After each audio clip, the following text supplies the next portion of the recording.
आज पहले इतना हम लोग जानते हैं कि निफ्टी जो है पहले गैप अप ओपन हुआ, उसके बाद एक डिप दिया अराउंड 19,490 के पास एंड फिर वहां से जो है एक अप मूव दिया था 570 के पास, यानी कि 70-80 पॉइंट का, एंड फिर दिन भर वहीं पर कंसोलिडेट हो गया था। एंड अगर हम लोग अभी बैंक निफ्टी की बात करें तो बैंक निफ्टी में भी खास कुछ अच्छा मोमेंटम देखने को नहीं मिला था, डेड मार्केट था ऑलमोस्ट। अगेन एक गैप अप, छोटा सा डिप, राइज एंड फिर वहां से जो है इंटायर डे कंसोलिडेशन। तो दोनों ही इंडेक्स में जो है हम लोग को कंसोलिडेशन देखने को मिला था एंड इसका मेजर रीजन ये हो सकता है कि मार्केट न्यूज के लिए वेट कर रहा है,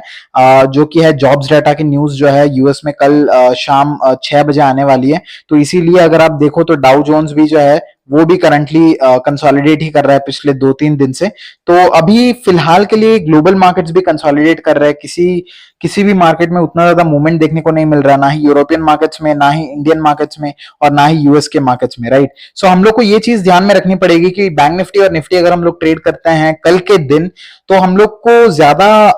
पोजीशन एग्रेसिव नहीं करनी है, बिकॉज ऐसा हो सकता है कि हम लोग को अच्छा मोमेंटम देखने को ना मिल सके मार्केट के अंदर। बट हाँ, यहाँ पे एक मेरा बुलिश व्यू जरूर बनता है, बिकॉज मुझे ये लगता है कि मार्केट यहाँ से एक बार के लिए ऊपर तक जा सकता है। अगर बैंक निफ्टी की बात करूं तो मुझे लगता है कि बैंक निफ्टी यहाँ से 44,700 जा सकता है, जैसे मैंने वीडियो में बोला था। एंड अगर मैं निफ्टी की बात करूं तो मुझे लगता है कि निफ्टी भी यहाँ से अच्छा खासा 19,700, यानी कि यहाँ से और 150-300 पॉइंट का जो है यहाँ पे ट्रैवल कर सकता है निफ्टी की। अगर मैं बात करूं तो निफ्टी की फिर से मैं ऊपर की तरफ बात करूं तो मुझे लगता है कि निफ्टी अगर इस एरिया को निकाल लेता है 19,700, देन ये जो इम्बैलेंस है 19,900 का, ये जो ऊपर एक गैप बचा हुआ है, ये भी फिल होते हुए दिख सकता है निफ्टी में ऑन अ मंथली बेसिस। अगर 19,700 टूट जाता है फिर से और एक बार ये हाई निकल जाता है 713 का, then there is a chance कि हम लोग निफ्टी में 19,900 की तरफ भी जा सकते हैं। तो ये थी हम लोग की एनालिसिस। कल का दिन के लिए मेरा व्यू बुलिश ही है अभी भी, बट मैं ट्रेड ज्यादा करने का ट्राई नहीं करूंगा, बिकॉज मार्केट में कल डेटा आने वाला है, तो मुझे लगता है नेक्स्ट वीक से एक अच्छा मोमेंटम देखने को मिल सकता है। अभी हम लोग कुछ स्टॉक्स की अगर बात करें तो पहला स्टॉक जो मुझे थोड़ा सा इंट्रीगिंग दिख रहा है, जो मुझे थोड़ा अच्छा दिख रहा है, वो है just dial. Just dial although अभी बहुत ही अर्ली स्टेज में है, बट अगर आप इसको एक डेली टाइम फ्रेम पर देखो तो मुझे जस्ट डायल दिखता है कि अपने एक डिमांड से जो है वो ऊपर आया है, रिएक्ट किया है, एंड अभी करंटली अगर आप इसको 15 मिनट्स पर देखो तो ये करंटली कंसोलिडेट कर रहा है, राइट। तो अगर जस्ट डायल इन एरियाज के ऊपर निकलता है, इन लिक्विडिटी एरियाज के ऊपर निकलता है, 740 के एरियाज के ऊपर, ये जो एरियाज हैं, देन मुझे लगता है जस्ट डायल एक अच्छा खासा मोमेंटम ऑन दी अपसाइड दे सकता है अंटिल 750 के लेवल्स तक, यानी कि यहां से 20-22 रुपए का ऊपर मोमेंटम डेफिनेटली दे सकता है। वही अगर मैं बात कर लूं आलोक इंडस्ट्रीज की, तो जो लोग पेनी स्टॉक्स में थोड़ी रुचि रखते हैं, Alok Industries is something that you can try to buy, because ये करंटली एक डिमांड पर है, एंड अगर आप देखो तो ये डिमांड पर थोड़ा सा कॉन्ट्रैक्ट कर रहा है, बेस बनाने का ट्राई कर रहा है। तो देयर इज अ चांस कि आलोक इंडस्ट्रीज अगर इसी एरिया पर और थोड़ा कॉन्ट्रैक्शन दिखा सके, तो हम लोग आलोक इंडस्ट्रीज में जो है यहां से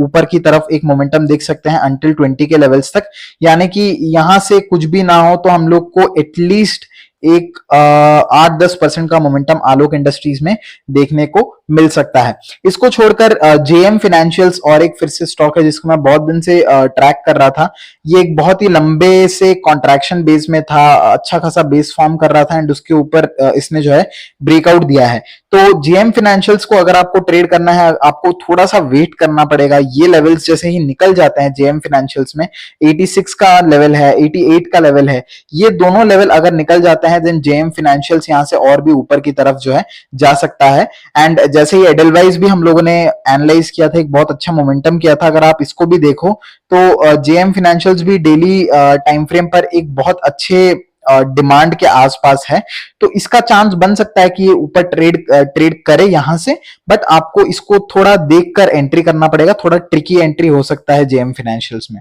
इसको छोड़कर अगेन बीएससी एक स्टॉक है जो मुझे नहीं लगता है ये बहुत इजीली अभी इतनी जल्दी मूव करेगा, मुझे लगता है इसमें और थोड़ा टाइम लगेगा। बट इन केस अगर इसमें प्राइस एक्शन का ब्रेकआउट आता है 81325 के ऊपर, यानी कि ये ट्रेंड लाइन का ब्रेकआउट आता है, देन हम लोग 1425 यहां से एक 100 रुपए की की रैली जो है इस पर्टिकुलर बीएससी में देख सकते हैं, राइट। इसको छोड़कर सन टीवी मुझे बहुत एक हाई प्रोबेबिलिटी सेटअप लग रहा है, क्योंकि अगर आप इसको डेली पर देखो तो आप देख सकते हो कि ये बहुत बड़े बेस के बाद आ रहा है, बहुत ही बड़े बेस, यानी कि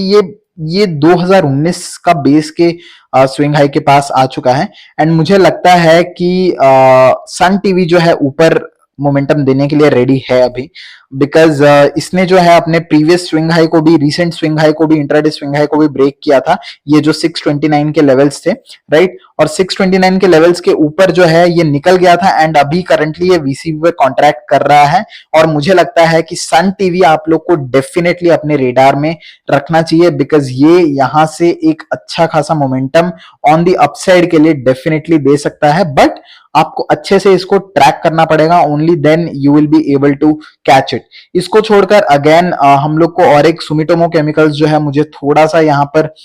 इसमें इंटरेस्ट है, बिकॉज ये अपने प्रीवियस हाई के ऊपर ट्रेड कर रहा है, तो मे बी अगर ये यहाँ पर और थोड़ा कॉन्ट्रैक्ट करता है तो हम लोग 455 यानी कि यहाँ से और एक 15 रुपए का अपसाइड सुमिटोमो केमिकल्स में देख सकते हैं। तो ये स्टॉक भी आप डेफिनेटली अपने रेडार में रखिएगा, right guys. So these are the stocks for tomorrow जिसको आप अपने रेडार में रख सकते हैं, अपने वॉच लिस्ट में रख सकते हैं, एंड उसके ऊपर आप ट्रेड करने का ट्राई कर सकते हैं अपनी एनालिसिस के साथ। एंड आई होप आप लोग को निफ्टी बैंक निफ्टी की एनालिसिस भी थोड़ी समझ आई होगी। कल हो सके तो ट्रेड उतना ज्यादा, पोजीशन उतनी ज्यादा बनाकर ट्रेडिंग उतनी ज्यादा ना करिए, बिकॉज कल भी मार्केट म्यूट रह सकता है, कंसोलिडेट कर सकता है। तो हो सके तो अच्छे से पोजीशन बनाने के लिए आपको मंडे के दिन एक अच्छा अपॉर्चुनिटी मिलेगा, तो कल थोड़ा रिस्क